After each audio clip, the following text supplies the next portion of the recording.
Good afternoon again to everybody, and thank you for joining us. It's a pleasure speaking with you today, and I hope that we'll be able to give you some practical advice for not only preparing for a possible OCR audit, but also just really making sure that your programs are audit ready all the time. And so let's get started with the second slide, which shows the topics that we plan to cover. Thank you, Lynn. Okay, so we'll do a brief discussion about the OCR audit process in general with some highlights and some of the key issues and considerations. Then I will briefly discuss the audit protocols. And then to get to the practical advice for all of you, hopefully, in our 22 steps to audit readiness. And finally, we will conclude by discussing some tools that you can use to identify, document, audit, and monitor your program. So next slide, please. The OCR audit process. I assume that a lot of the audience today has heard about the OCR audit process, but just a few reminders and sort of to put all of this in context for you.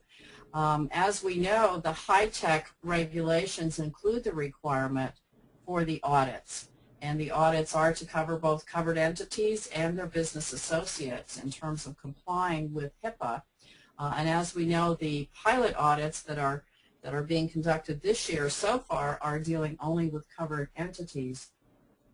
But OCR has announced their intent to begin auditing business associates in 2013. And at least as far as we know today, this audit program will continue through at least 2014. There is another section of high-tech which also requires that the Office of the National Coordinator report on the audit results at least annually. And I think also maybe a few of you in our audience have actually been involved, if not in one of the pilot audits, but in one of the 115 audits that are currently going on and will be completed by the end of December. The first way that you know that you're an audit candidate, so to speak, is that you receive a letter and a document request, and you have 15 days to respond to that. The audit itself includes a site visit where interviews are conducted with various employees and members of your organization. They will take a very close look at your audit, at your documentation, not just your policies and procedures, but they may be asking for other documentation as well. And of course, they will be observing your processes and are you in fact compliant? Are you in fact following your policies? So that's just a quick overview of the process itself. Again, to reiterate, the audit program includes analysis of processes, controls, and policies. Those are really the basic components of the audit program, if you will. And also, if you've seen some of the OCR broadcasts and some of the information that they've posted on their website, which I highly recommend that you go there, they continue to say that the audits are a compliance improvement tool. And if we think about it, we know that the OCR responds to complaints, they do investigations, they do compliance reviews, they also investigate breach reports, and the audit component is just one of the many tools that they have in their program. But they really are looking at this as an improvement tool, as they say, because they want to identify best practices and also help organizations become more compliant and to have better programs in the future. So that really is their ultimate goal. Next slide, please. Okay, so we're going to jump in the water here. Hopefully it won't be quite as frigid. Do we have our coats on?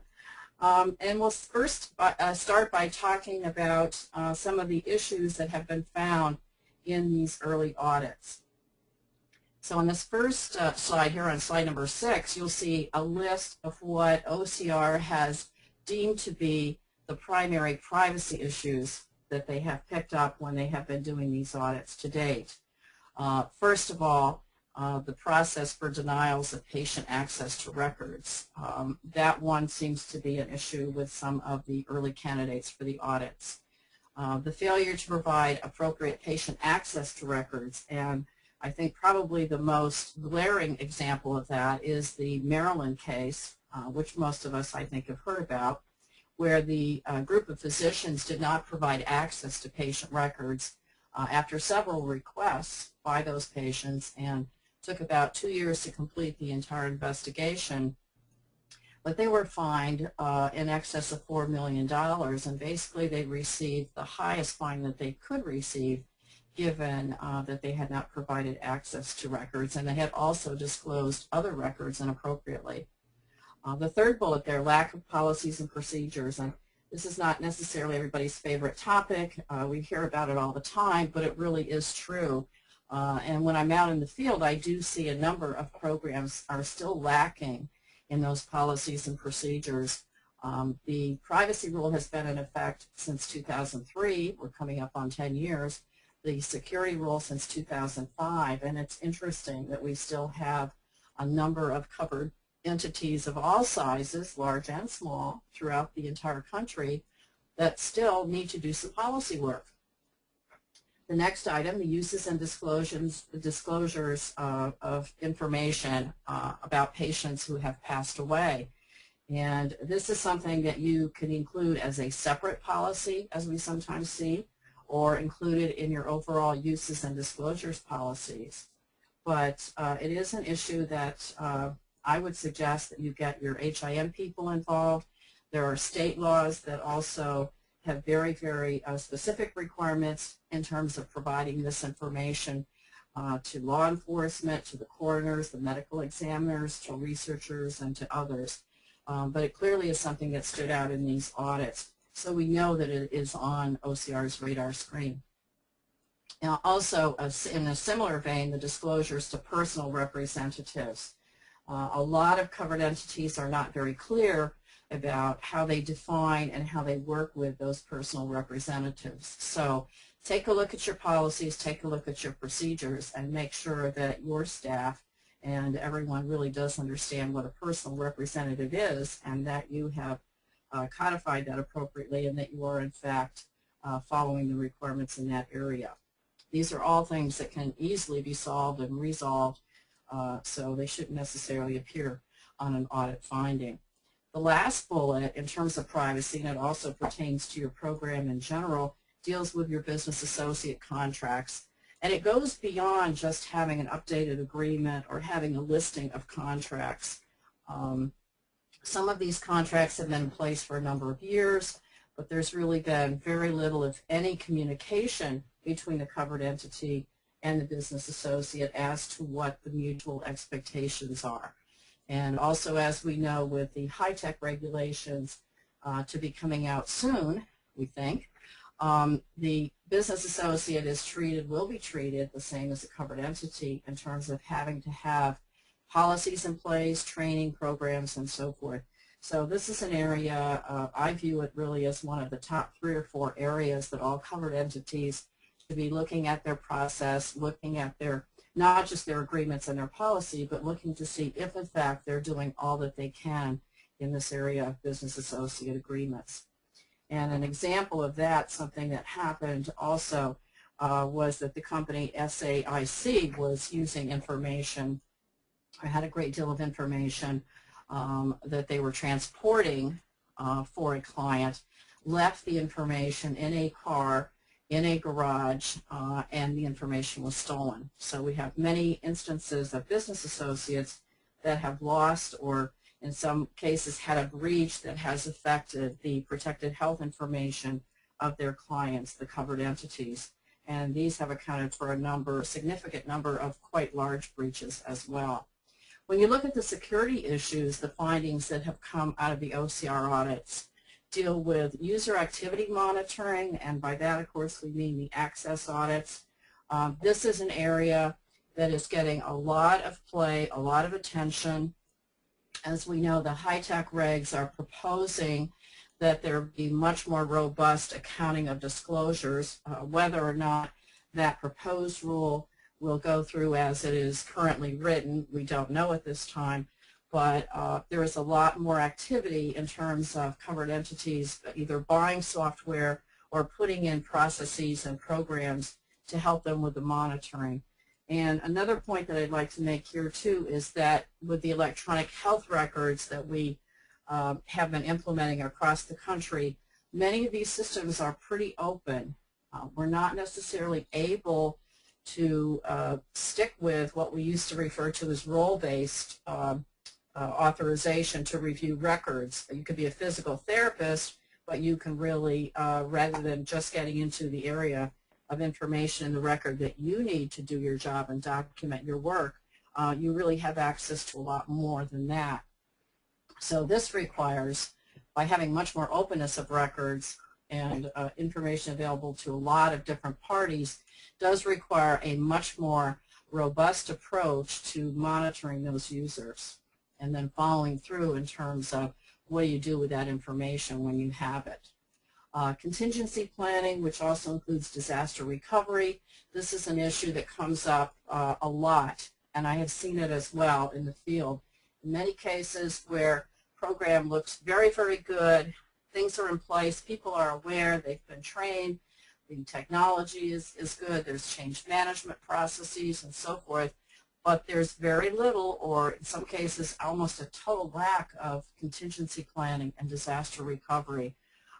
Again, many places are operating small data centers on site and really don't have good strategies to protect that information in the event of a major catastrophe, or even how to keep the business going if something should happen.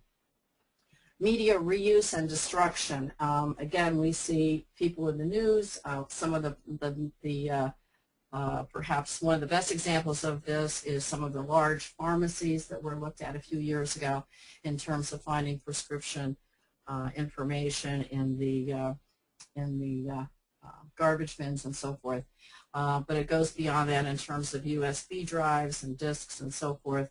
Very easily can be reused, but also your destruction policies. And these were a number of findings at several of the beginning audits that were done this year by OCR. Risk assessment, that continues to be an issue that people either don't understand what is required or have done very little in that area. And if they have, they haven't documented what they've done. So you don't have to spend a lot of money and a lot of time on risk assessment, but you do need to develop a process that fits your organization, one that is ongoing, one that is systematic, one where you use the results of the risk assessment to improve your program and you document it. So that is an area where we continue to see interest, and a lot of work can be done. And finally, granting and modifying user access. This was another one of the key findings of the early audits. And I like to look at this in terms of user management, account management in general. And by that I mean establishing the accounts, who are the users, what rights should they have, being able to disable accounts, particularly for terminations, both timely and terminations that occur sort of at the last minute for other reasons. When individuals transfer within an organization, their rights should change. This also involves passwords and authentication and all of those other technical safeguards. So again, an area that the OCR has picked up that many organizations are lacking either in their process or their policy. Another point I'd like to make about the access issue too, or account management, is that you often see different individuals in different departments being responsible for granting the user access. And that can work, but it has to be very, very well coordinated. I personally like to see account management centralized in an IT security function where it really can be managed more centrally and coordinated more properly. But that's one of my own personal biases. Let's move on to the next slide and take a look, brief look at the audit protocols. The audit protocols were released in June by the Office for Civil Rights. They are posted on their site. If you are interested in having a more user-friendly Excel spreadsheet format to work with these protocols, you will see that posted on our company website. And also, again, I urge you to go to the OCR website because they have a lot of good information, not only about the protocols, but how they are using them. And just in terms of how they're broken out, they have 78 for privacy, 77 for security, and 10 for breach.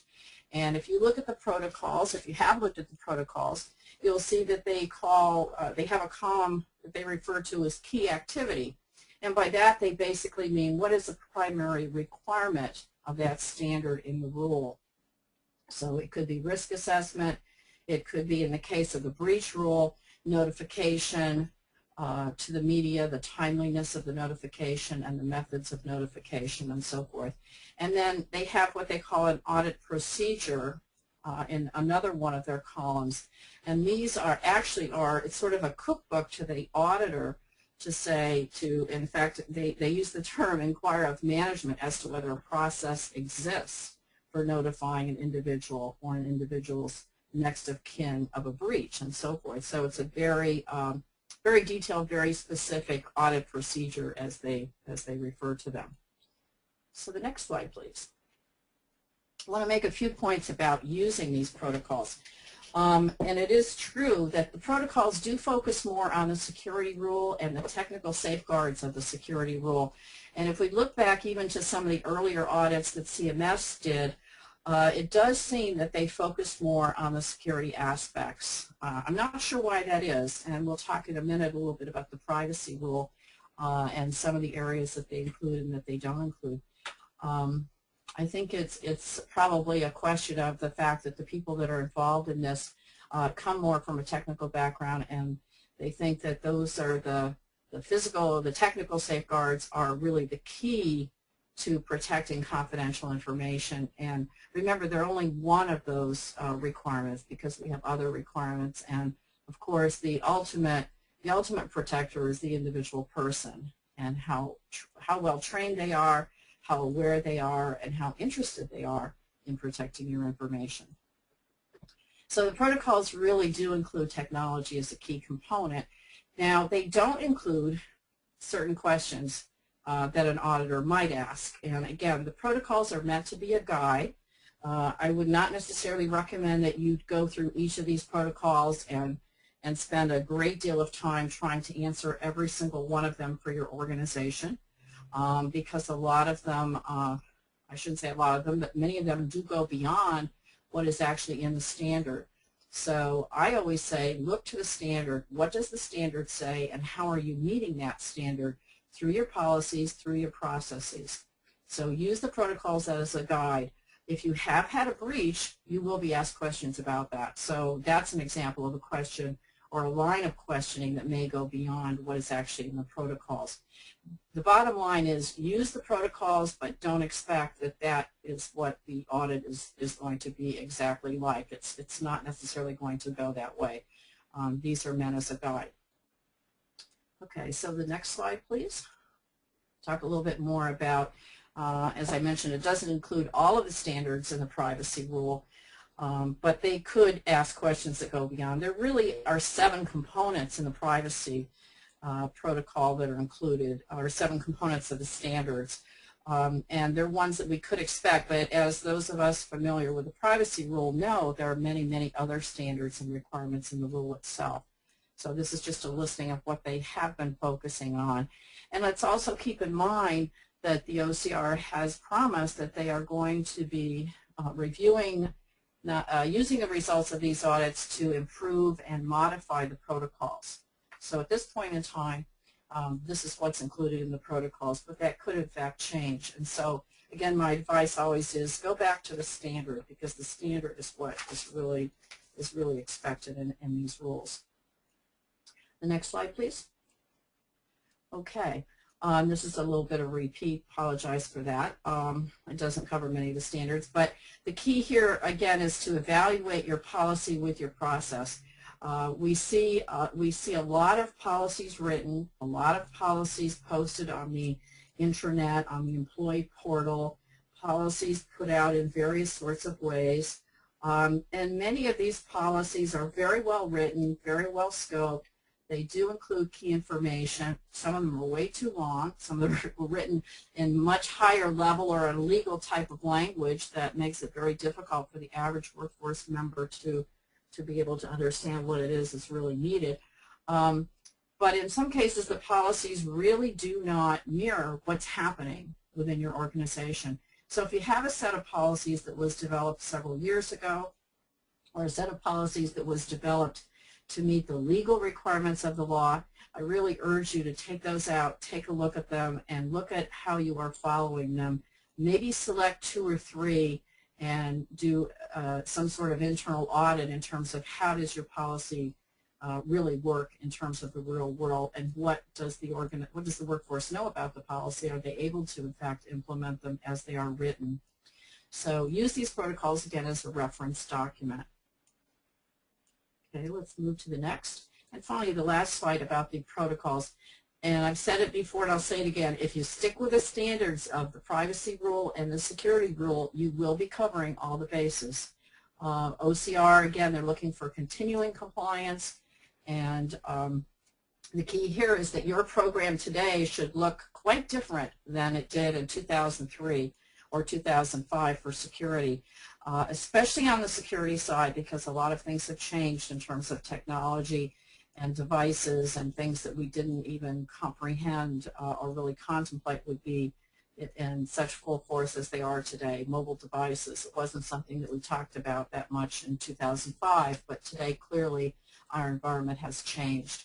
So focus your efforts on some key areas. You will need to prioritize. Nobody has enough staff, enough resources to really to do all of the things that you could or should be doing with your program. But focus your efforts on these key areas. And again, OCR has told us about these. There should be no surprises here. Again, it's about risk. It's about your policies, training, your business associate agreements, and documentation. So now let's turn our attention to talking about some practical matters, if you will, and what I call the 22 steps to audit readiness. So as we get into these, I want to say up front too that if you are up for an audit, if you do get audited by OCR, make sure that you respond timely to any requests that they send to you. Be truthful. Don't try to be cagey or work the audit in a different way. You really should be looking at the auditors that come in as there to help you, to assist you. I know everybody thinks, oh, an audit is an onerous thing, and we just want to be careful and do the right thing. But if there are comments or questions that come up that are not clear, don't be afraid to ask the auditor. Can you clarify that for me? Can you explain that more? Where is that in the rule? Where is that in the standard? Because I'm not familiar with it. So don't be afraid to do that. And also, if gaps are found, and they will be found because no program is perfect and security changes every day, it's not a static program, but you can explain the gaps if you have any gaps in the program. And the key with that is to think about and begin discussing possible remediation. And sometimes, as we've seen in other types of audits, you may even be able to remediate some of those gaps during the course of the audit, or before the audit is finally put into the final report. Okay, so in terms of being audit ready, number 1, make sure that your senior leaders are really champions for the privacy and security programs.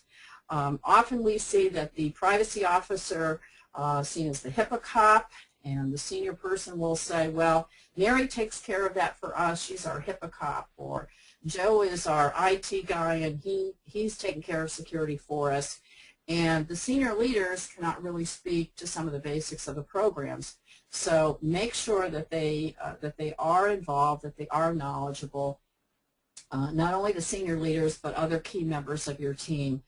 And part of this just goes back to having a good privacy and security program really means integrating it into your culture.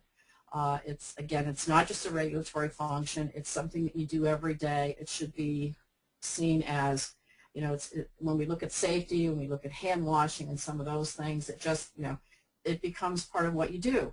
So make sure that other people are aware. If you're the privacy officer, if you're the security officer, or maybe you're the director of HIM and you're also the privacy officer, or you're an IT person, you're also the security officer, make sure that there are other people that you bring along, and hopefully you've been doing this, but if not, you need to start, involve them in the program so that they also can speak to it. Often we started our HIPAA programs back in the early 2000s. We had a committee, we had a task force, we had some sort of steering group. And a lot of organizations have let that go by the wayside. So I would really encourage you, if you don't have an internal group, a group that includes people that that you really need to involve in the process and that can assist with this, reinstate that group or re-energize the group that you have. Take a look at your charter. Take a look at, what needs to change about how this group works today. What can this group do to assist the organization in general in terms of elevating the presence of privacy and security, and also elevating the awareness that it's not just about the possibility of being audited, but that we need to take our program to the next level, or the next generation, if you will. All of us have individuals within our organizations that are knowledgeable about different aspects of privacy and security.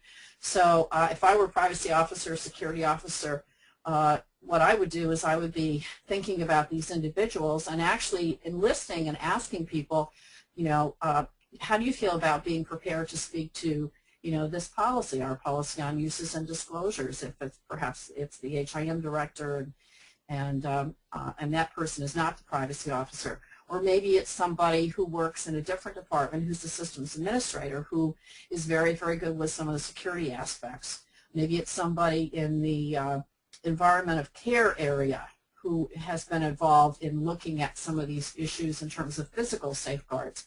So come up with that list of people, get those people involved, have them ready to speak about different aspects of compliance. Even if you don't get audited, it's still something that you should be doing. And also something that you should be doing is providing regular reports to different committees of the board and to managers. Again, they shouldn't hear about privacy and security just when there's a problem, or that you had so many calls last year, or that you had so many incidents. They should be hearing about the program on a regular basis. What's happening with education, what's happening with encryption, or there's something new in the environment. Should always be looked at in terms of where do privacy and security fit. So have consistent ongoing communication with these groups, because they need to understand the basics of the program and not just say, we'll let the privacy officer talk about it. Okay, the next slide, please. Okay, now we're warming up a bit. You've got your senior leaders, you've got some of those things in place. Now, become familiar with those audit protocols that I've mentioned previously. If you're not familiar with them yet, take a look at them. They're out there. Take pieces of them that you think would be most applicable to your organization and do some actual work with them, or use a few of them to try to do some audits of your own if you can. The other thing that I think is really, really key, and I mentioned this a little bit earlier, is make sure that you review all your policies. And maybe you need somebody new to the area to evaluate the policies. You need to look at them from different perspectives. And the key perspective, I think, is each policy clear? If I'm a member of the workforce, what does this policy mean to me? What am I supposed to do? What am I required to do? What are my responsibilities here? And if something does come up, or I'm not sure what to do, or I see something that might possibly lead to some sort of an incident or a problem, what do I do with that information? Who do I speak with? How do I make sure that it gets resolved? I would also urge that you consolidate and simplify the policies as much as possible, and reissue policies, especially key policies. Focus, for instance, have a scenario on a monthly basis that speaks to a policy, and sort of a what would you do if this happened in your department or in our organization, and use that scenario to reissue and to re-explain, or to re-amplify, if you will, the importance of a particular policy or practice. The next one deals with identifying all your vendors. Again, we may have lists of business associates, but have we really done anything with those lists? Have we looked at the list to see, of those vendors, who are the ones that perhaps we are most vulnerable to if something did happen that would compromise our information? And develop some strategies to work specifically with those higher risk vendors. Okay, next slide, please. Okay, now we're talking. Okay, you have the program, you have the policies, and again, some of us have been doing this for many years, but again, I urge you to re-examine how you're communicating. Who are you communicating with about the different aspects of the program, and when did you last communicate, and through what media? If your answer is, well, everybody takes the mandatory online training once a year, that's not enough, because how much do they remember? How much of that has changed the way they do their jobs? Every member of the workforce who goes through training, even the training on an annual basis, there should be something that they take from that training that when they go back to their job, they either change the way they're doing something or they have a heightened awareness about the importance of protecting it. Maybe it's passwords, maybe it's physical security in terms of leaving the machine on, or whatever it is. There should be something new. How do I password protect my own personal telephone that I bring to work and I may use occasionally? But a lot of issues like that, a lot of hot buttons, and so think about how you communicate. Get some advice from the communication specialists in your organization. Make sure that the communication strategy is effective. It's not just about having a stack of policies. I would really also recommend reintroducing the programs and the officers. Something that I've seen on a few facilities I think is very, very effective is they've developed posters that include the pictures of the privacy and security officers, but also other people in similar positions in the organization, such as the quality officer, the safety officer, other types of individuals and people who are involved in protecting the organization as a whole, risk management. So the poster includes their pictures and a brief description of what they do, what their responsibility is, and how to contact them. I think that's a very, very effective tool for reintroducing the programs. Okay, on to some more steps. Next slide, please. Okay, here's something that can take a lot of time, but once you establish the baseline, you're a good way there, and that is inventory of your data. And many of us will remember that in 2003-2005 time frame, we did surveys and we really took a good look. We have inventories, we have Excel spreadsheets about all the various types of protected health information that we had within the organization. And you need to look at not only what you develop within the organization, but what you get from others, how you store it, transmit it, access it, and disclose it. And I would venture to guess that many have not kept those surveys updated. So a lot of information that is out there today that's confidential, we may not be aware of it, we may not know where it is, and we need some method, some way of keeping that information up to date. We also talk about mapping, using mapping tools and processes. And again, many people did a very, very effective job of mapping where their PHI or their PII was located back around 2005 in that time frame. But again, haven't kept it up to date. So we have many, many different databases today. We have new systems. We use credit cards much more frequently in healthcare organizations. We use all kinds of other devices that we didn't have 7, 8, 9 years ago. And along with that, I would acknowledge, if you haven't already, that you have data owners within different departments within your organization, particularly if you're a large hospital or a large health system. And what we did early on was we talked about data owners and who was responsible, but get these people more involved and empower them. Remember that the privacy and security program is not just what privacy and security officers do. There are a lot of data owners and data stewards out there that also need to be involved, and in a sense they are also acting as privacy and security officers. Okay, next slide please. In terms of data, I would recommend, because there's so much information, and if you're lucky enough to have some sort of at a coordinator position or administrative assistant position that can assist you with this, if I were the privacy and or security officer today, I would want to make sure that all of my documentation is centralized, audit ready as it were, because you will be asked not only for documents, but you could be asked for information when the auditors come on site. And it's a great idea, a very effective idea, and will save a lot of time and angst if you can centralize your documentation in one place.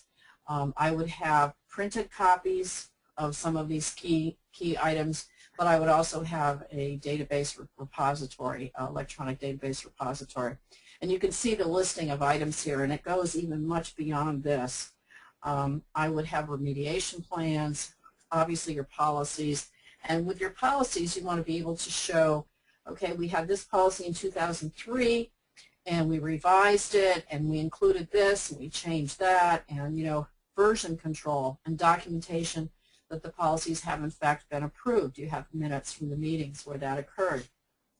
It sounds like a lot of work, and it is, but if it's done as you go about it, if you've been doing it, some of it since the beginning, particularly I think we've done a better job probably in the privacy area, then the information is there. It's just a question of bringing it together. Your internal and external audit reports, a lot of other items on that list. So take a look and continue to develop this centralized documentation, but I think in the long run this is something that will serve you in good stead, not only for the possibility of an audit, but also for your own program needs and for other compliance issues and activities that may occur in the future. Okay, so the documentation should tell the story.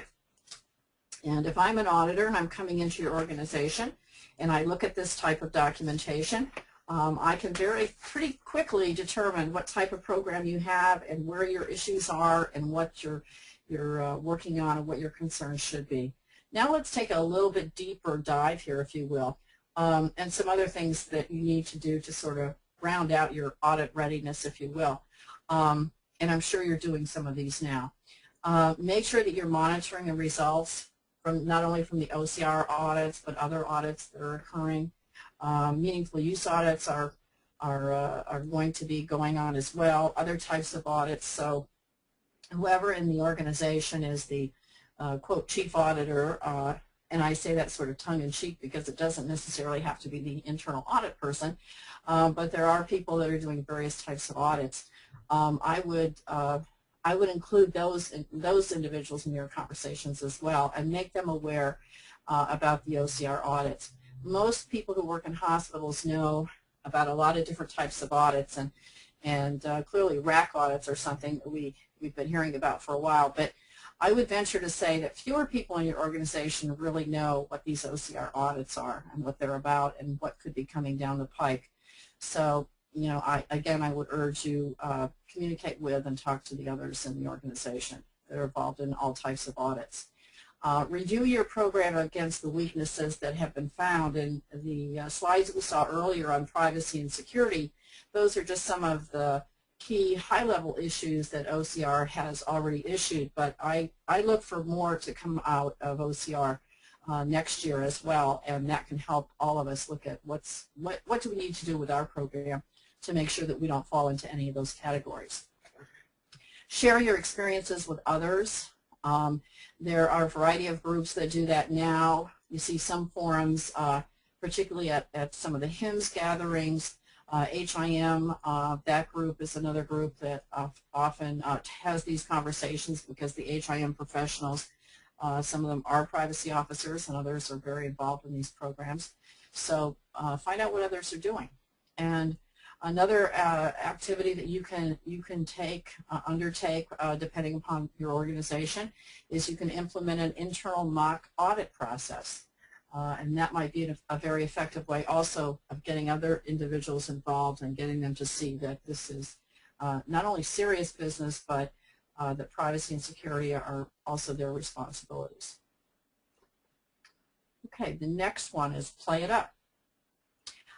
This one, I say to adjust your attitude, or an attitude adjustment, if you will. Again, the tendency that most of us have is, oh dear, we're going to be audited. What do we have to do? We look at it as a negative. But I say, you know, take that word compliance out of the equation. Not always easy to do, but you know, privacy and security often are considered part of compliance. But when you look at compliance, and compliance is a whole different body of knowledge, if you will.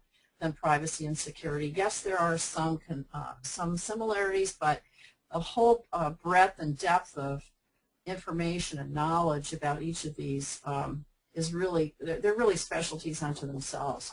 So don't talk about compliance as much as privacy and security, because I think people can understand that and relate to that.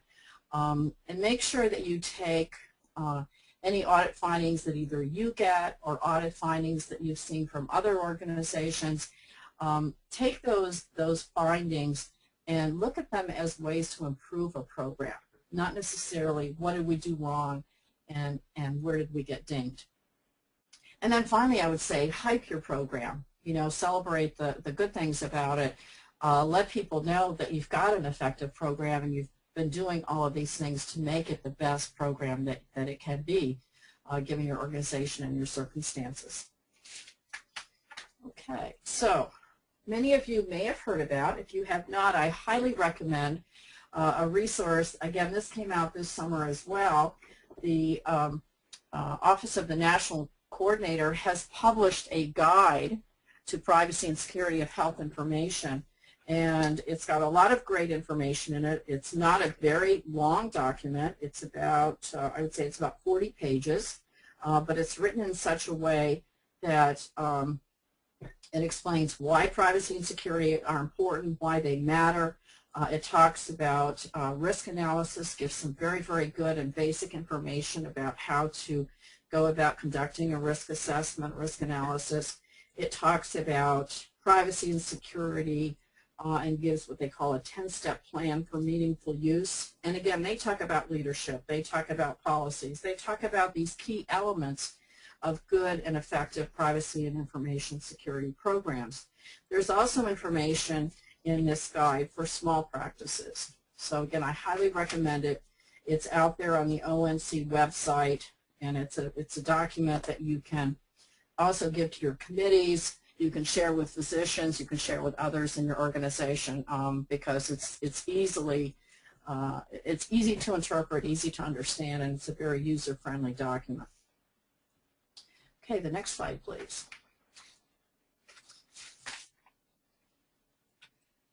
So we've talked about the OCR Audit Protocols. We've talked about some things that you can do to improve your program. I hope I've given you some practical tips for things that you can do or different ways of looking at privacy and security. And again, going back to the primary focus, if you will, being the standards themselves. And now we're going to talk for a few minutes about what I call models and frameworks. Many of us have been involved in privacy and security for a while, and even those of you who are new to this area may say, you know, everybody thinks about HIPAA, everybody talks about HIPAA. And again, I like to say, sort of take HIPAA out of your language, because it's really about privacy and security. And as we know, HIPAA is really a floor. HIPAA, when it first came out, the HIPAA privacy rule in particular, said this is really a basic set of regulations and standards for privacy, but it's not everything. And particularly in certain states that have had much more complex and other types of regulations on privacy, HIPAA, you know, HIPAA is really pretty basic. And when you look at the HIPAA security rule, you'll see, again, it's a flexible rule. It's written in such a way that it can apply to small organizations, to large organizations. Some people want to see more specificity. I think the rule is fine as it's written. I wouldn't want to see it become too prescriptive. But if you look particularly at the security rule and all of the other requirements, other types of rules that we have, state and federal breach and so forth, there's really not a framework, if you will, for an ongoing, robust, effective privacy and security program. And when you look at information security models and frameworks, if you will, many of us are familiar with NIST, the National Institute for Standards and Technology. They have very, very good and robust documents on all aspects of security, and all their information is free. It's out there on their website. The ISO standards, the COBIT, from the auditor's point of view, and high trust. These are some examples of models that organizations have used for information security, because as you develop your program, you will want to take it, if you haven't already, you want to go beyond HIPAA and to really integrate the program into the culture and to make it a true, robust organizational program. And then it also brings us to the final point on this slide, which is that there's a governance requirement. Governance of privacy and security really has to look at much more than HIPAA. And governance is becoming a bigger issue with privacy and security these days. We're seeing privacy and security become part of the charter of the quality committee of the board, full board getting much more information on privacy and security because things are happening and they are responsible ultimately for these programs. So this slide is really sort of a transition, if you will, to talking about going back to what do you do with all of this information. And if we go to the next slide, you'll see that we're going to talk a little bit about some tools that can be used to identify, document, audit, and monitor your privacy and information security data. So the next slide, please. So I have up our Information Security Assessment Manager. I'm just going to take 5 minutes to discuss it because it really does get to a lot of what Phyllis was talking about in her presentation, not just regarding HIPAA, but the other standards that we saw on one of her last slides, NIST and ISO and COBIT and all of these other standards as an organization are going to be important to you to be in compliance with. So our ISAM product is a tool that assists organizations in being able to assess their IS risk across their enterprise and to be able to assess that risk in a way that gives you the ability to tailor your assessment. So if you wanted to be able to do an assessment where you're focusing exclusively on the High-Tech Act or on the security rule, that you have the ability to do so and really gear something specifically to HIPAA. Or if you do want to address other standards, you want to do an assessment that focuses exclusively on ISO, or perhaps you're preparing for a Joint Commission survey and you want to assess based off of the Joint Commission information management requirements, that you can do that. So what we've done with ISAM is we've integrated into it the HITRUST Common Security Framework, and you saw HITRUST mentioned on Phyllis's slide. For those of you who aren't familiar with them, they're an organization that's comprised of business and compliance and IT professionals that have looked to all of these different types of standards that assess IS risk, or address IS risk, government standards, regulatory standards, third-party standards, and they've created a framework that's going to take all of these into account. So within ISAM, you can tailor the assessments you set up by being able to focus on specific content. You can also tailor your assessments to focus on the specific risks that you're confronted with just based off of the type and size and complexity of your organization. If you're a huge health system, you're going to potentially have elevated risk in certain areas that a much smaller organization might not. Every organization's a little bit different, and ISAM's going to take those differences into account. What I have up here is a really important aspect of ISAM, and that's what's going to allow you to really be able to tailor this assessment, is that for each assessment that you set up, it's going to give you the ability to go through a pre-assessment, where firstly at the top of the screen, I can document why we're conducting the assessment, because if OCR or CMS or whoever it might be is coming into your organization, they're not going to take your word for it when you tell them why you did these assessments. They want to see everything documented. So what led us to do the assessment? What were we looking to achieve? What's the goal here? That I can document this. And then it takes me through a series of pre-assessment questions. If we're assessing systems, what systems are we including or excluding? Hardware specifications, system factors, and what we're going to see at the bottom of the screen are all of the standards that comprise the Common Security Framework. So I can pick those specific standards that I might want to focus on. If I just wanted HIPAA, I select High-Tech Act and Security Rule. If I want it to be broader in scope, that I have the ability to do so.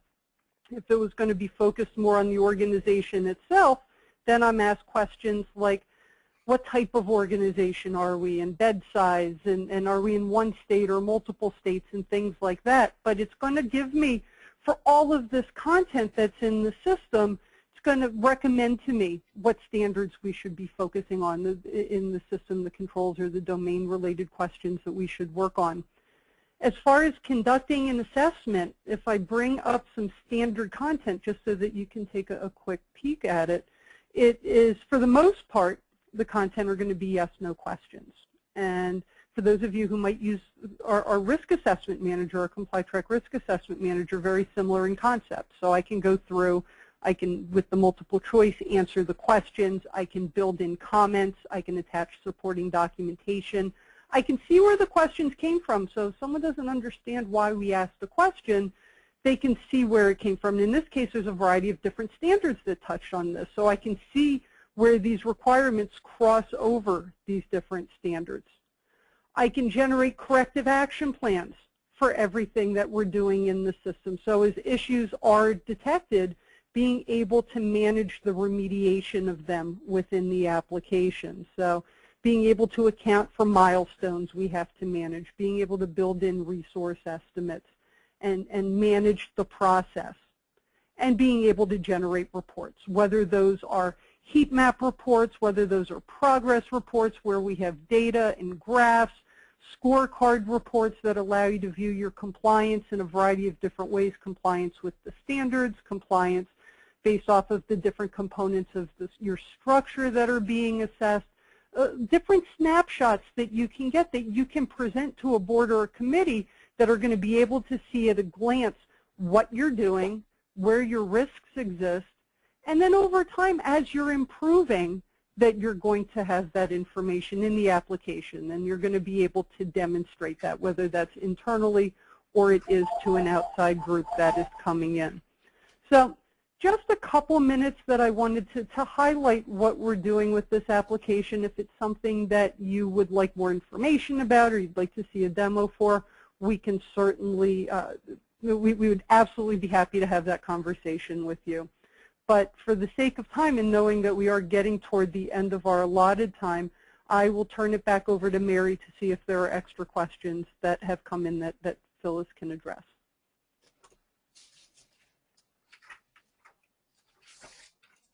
Mary.